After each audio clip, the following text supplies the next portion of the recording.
ఈ రోజు ఒక ఆరోగ్యశ్రీ చూస్తే దేశంలో ఎక్కడైనా ఉందా? ఒక ఫీజు రియంబర్స్మెంట్ చూస్తే దేశంలో ఎక్కడైనా ఉందా?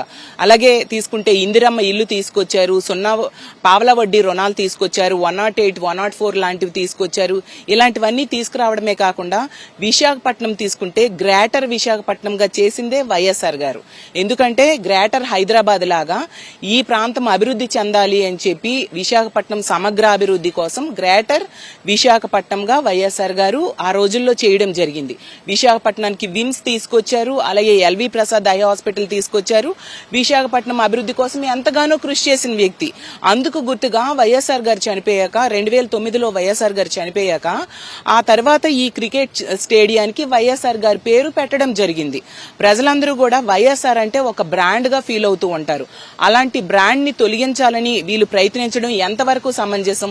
ఎంతసేపు వైఎస్ఆర్ గారి పేరుని అలాగే వైఎస్ఆర్ గారి కొడుకు పేరుని ప్రజల మనసుల్లో తొలగించడానికి ఈ కూటమి ప్రభుత్వం ఎంతగానో ప్రయత్నిస్తూ ఉంది. వాళ్ళని చూస్తే ఈ కూటమిలో ఉన్న వాళ్ళకి ఎంతో భయపడిపోతూ ఉంటారు, వణికిపోతూ ఉంటారు.